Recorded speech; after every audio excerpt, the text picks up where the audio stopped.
तारीख को दल बनना चाहिए कि नहीं बनना चाहिए? इस पर दो सुझाव लोगों ने कहा, क्योंकि हमने कहा है कि जब पूरा बिहार पैदल चल लेंगे तब दल बनाएंगे। अभी हम पूरा बिहार पैदल नहीं चल रहे, अभी तो मधेपुरा में ही है। 60% बिहार हम लोग पैदल चल चुके हैं, 40% और बाकी है। तो दो सुझाव है। पहला सुझाव है कि 2 अक्टूबर को दल बना लिया जाए। दूसरा सुझाव है कि पदयात्रा को खत्म करने के बाद मार्च में अगले साल दल बनाया जाए। तो जो लोग चाहते हैं कि अक्टूबर में दल बने, वो लोग हाथ उठाइए और जोर से बोलिए।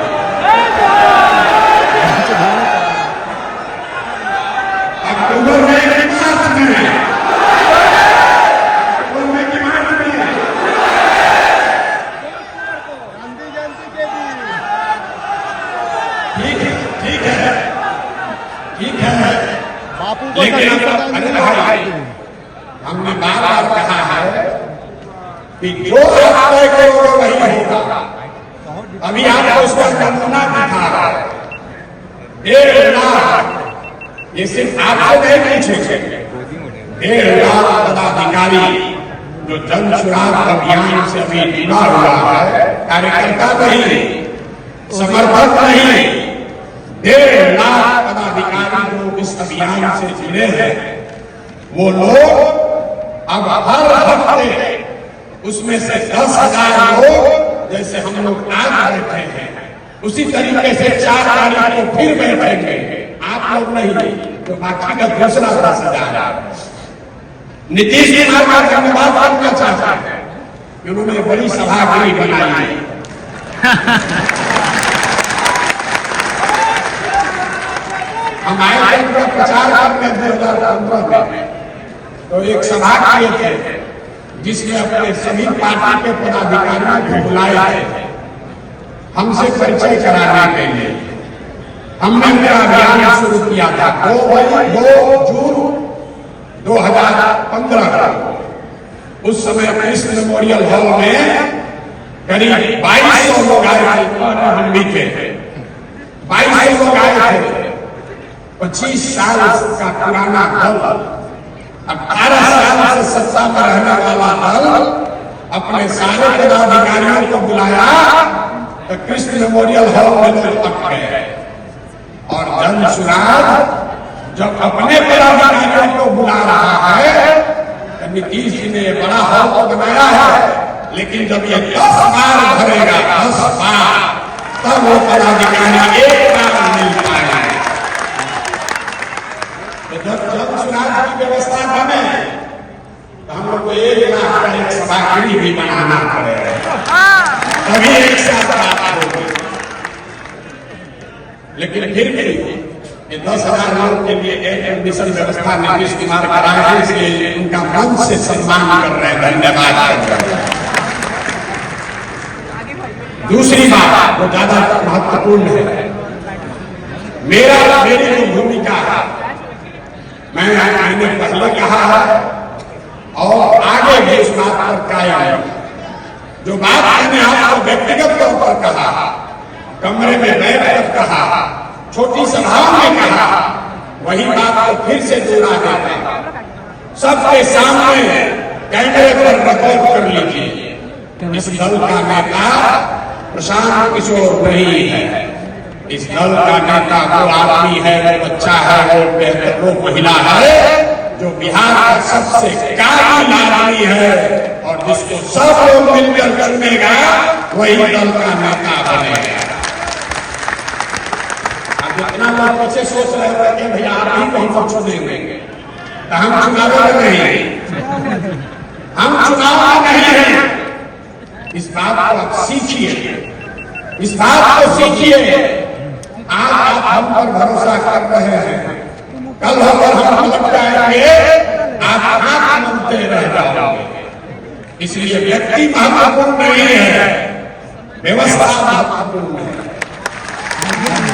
2 अक्टूबर को आप को पूरे देश के सामने ये हम लोग दिखाएंगे कि सब भाई मिलकर अपने नेता का चुनाव लोकतांत्रिक तरीके से किया जाएगा। ताली जोर से बजा दें, जोर से ताली बजाएं।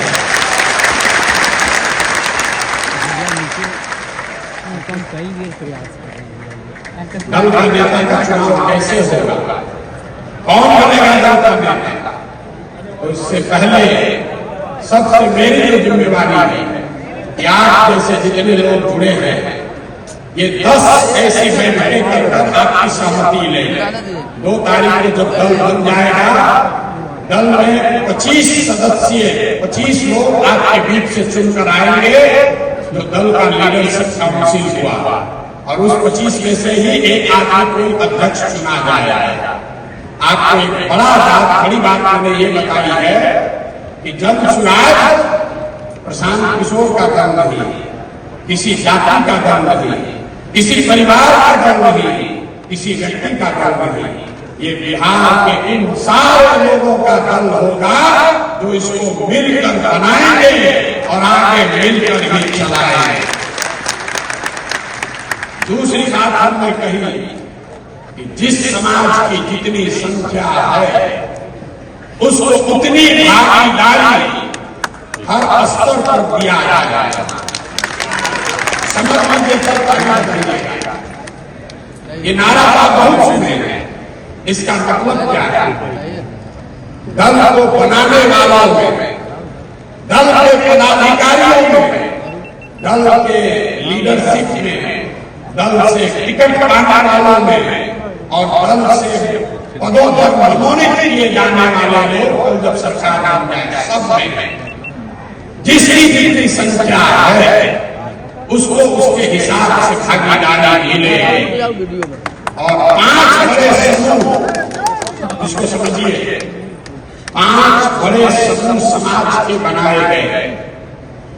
पहला जो जनरल कैटेगरी के लोग हैं, दूसरा जो ओबीसी समाज के भाई हैं, तीसरा जो ईबीसी वर्ग है, अति पिछड़ा समाज है, चौथा जो अनुसूचित जाति जनजाति समाज के लोग हैं, और 5वां जो मुस्लिम समाज के लोग हैं। अगर आप पूरे समाज को कायदे से समझिएगा तो इन 5 बड़े वर्गों में लोगों को आप रख सकते हैं। तो जिस वर्ग की जितनी संख्या है उस वर्ग के इतने लोग दल में पदाधिकारी और दल का नेतृत्व करने के लिए चुने जाएंगे। पहला दल होगा जिसने कहा कि अगर 36% अति पिछड़ा समाज है तो निश्चित तौर पर 70 उम्मीदवार अति पिछड़ा समाज का जरूर बने। अब कुछ लोग कहता है ये तो जात पात का बात होने लगा, ये तो जात पात का बात करने लगे, आप भी दूसरे दल से अलग कैसे हुए?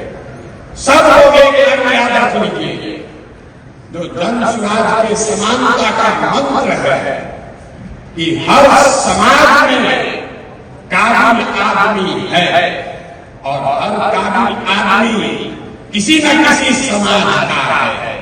तो अगर बांटने वाले के नियत में खोट नहीं है तो ये पूरी तरीके से संभव है कि हर समाज को उसके संख्या के अनुसार भागीदारी मिल जाए। और आप ये देखिएगा